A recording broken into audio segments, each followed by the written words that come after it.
अगर आप भी लेना चाहते हैं देश दुनिया की तमाम जानकारी तो आज ही सब्सक्राइब करें हमारे चैनल को। साथ ही नीचे दिए बेल आइकन को जरूर दबाएं ताकि हर अपडेट आप तक पहुंच सके। मध्य प्रदेश ने गेहूं उपार्जन में पूरे देश में पंजाब के बाद दूसरा स्थान हासिल किया है। प्रदेश में गेहूं के बम्पर उत्पादन के बाद भी किसान परेशान हैं। हालांकि सरकार ने किसान के गेहूं को खरीदने के लिए कई व्यवस्थाएं की हैं, लेकिन ये भी नाकाफी नजर आ रही हैं।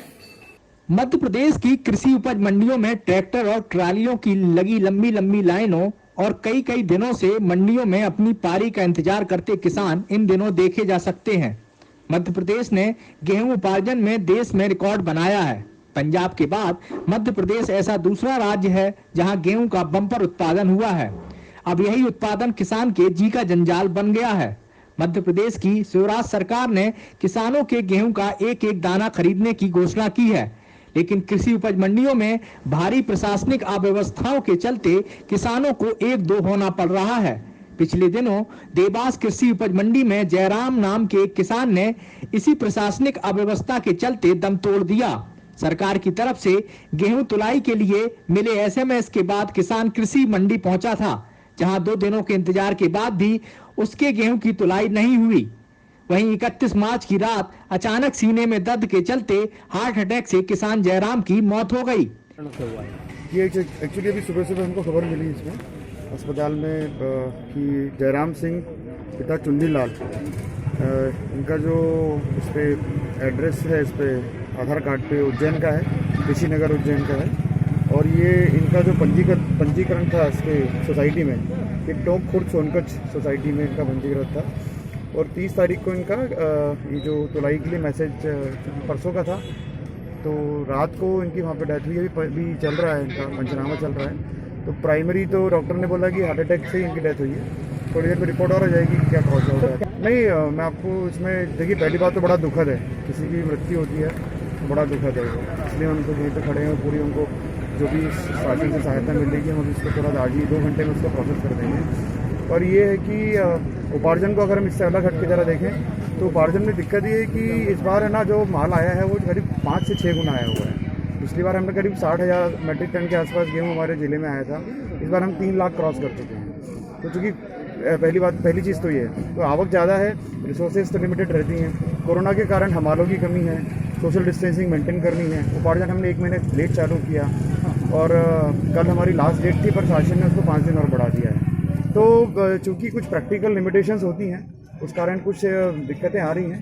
अब मैं तो सर जी आपके पास जो है मेरा समाचार मिलने के बाद में जो है यहीं सीधे डायरेक्ट आया। उनका हमारे छोटे भाई है, समाचार मिला थोड़ा जो है ये छोटे भाई जो है बीमार हो गए, एकदम जो है अटैक जैसी स्थिति आ गई है और ये बोलना चालना सब बंद हो गया ना। हम जो है एम्बुलेंस मंगवाई है, एम्बुलेंस से जिला अस्पताल ले जा रहे हैं। तुम आओ जल्दी। वहाँ सोयाबीन रुचि में है ना, वो पंजीयन का गेहूँ तुलवाने के लिए आए थे। 2 दिन से लाइन में लगे हुए, 30 तारीख से लगे हुए थे, 30 को लगे, 31 को लगे, तब भी नहीं बिका और अब भी पड़ी हुई है। 80 कुंटल गेहूँ ट्राली भरी हुई है। अब सर जी ये तो लापरवाही क्या है, वो वहाँ भीड़ देखो तो अनाप शनाप। अब किसकी क्या आप गलती बताएं। अब ये व्यवस्था में थोड़ी बहुत ऐसी है कि टोकन नंबर अगर मिलते रहते हैं तो आदमी कोई परेशान नहीं मिला। ऐसे ही मैं गया वो आया, ऐसा चलता रहा वहाँ।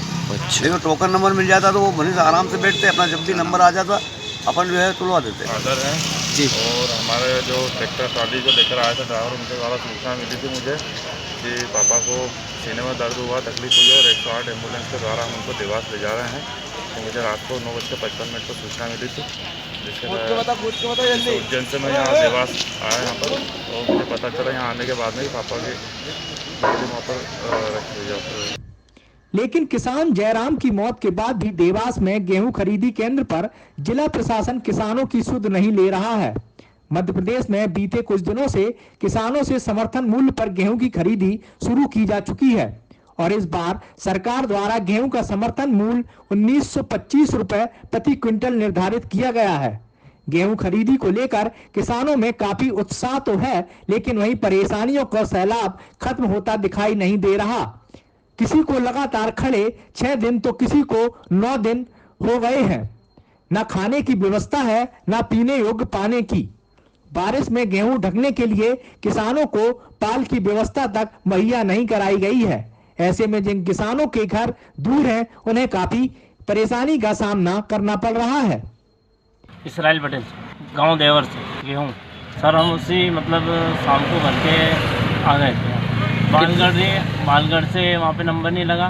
फिर उसके बाद राजादा आए तो आज हमें 5-6 दिन हो गए। मेरा इकबाल पटेल सब 21 तारीख 26 25 है 26 6 या 7वां दिन है। कोई व्यवस्था नहीं गवर्नमेंट तरफ से कोई व्यवस्था नहीं है। और आज पानी की व्यवस्था भी नहीं गवर्नमेंट तरफ से थे साहब। सर आज नंबर आया, अभी तुला भी नहीं, अभी अंदर आए हैं, अंदर आए। 200 ट्रैक्टर लाइन में थे कल, और साहब ने कल वादा किया था, बोले सारे सुबह हम फाइनल कर देंगे, तुलवा देंगे। सर हमारा माल तुल जाए और हम अपने घर को जाएं, ये चाहते हैं। रफीक पटेल, किसान, यहाँ सोसाइटी में माल देने 20 तारीख का मैसेज आया था हमारे पास, और 21 के दिन निकले थे। आज 8-9 दिन हो गए, कुछ भी व्यवस्था नहीं है साहब, कुछ भी नहीं है। हमारा 8-10 दिन हो गए, खाने के वांदे हो गए हमारे। ये हमारा नंबर कल परसों आ जाए तो भले ही से। अभी 40 ट्रैक्टर पीछे है, हम आगे 40 ट्रैक्टर आगे है हमारे अभी फिलहाल। मध्य प्रदेश में बम्पर गेहूं उत्पादन ने किसानों के चेहरे पर मुस्कान तो ला दी, लेकिन उनके उत्पादन की सही समय पर खरीद न होने से अब यही उत्पादन उनके लिए परेशानी का सबब बन गया है। जहां प्रशासनिक उदासीनता इन किसानों के लिए मुसीबत बनी हुई है, वहीं आने वाला मानसून इनके मन में डर पैदा कर रहा है। पहले तो कोरोना संक्रमण के चलते गेहूं खरीदी में हुई देरी, और अब मानसून का डर किसानों को सता रहा है। मध्य प्रदेश की कृषि उपज मंडियों में लगी ट्रैक्टरों और ट्रालियों की भीड़ यह दर्शा रही है कि किसान किस तरह अपने गेहूं को बेचने के लिए परेशान है। प्रभा साक्षी न्यूज नेटवर्क के लिए देवास से अरविंद चौकसे के साथ दिनेश शुक्ल, भोपाल।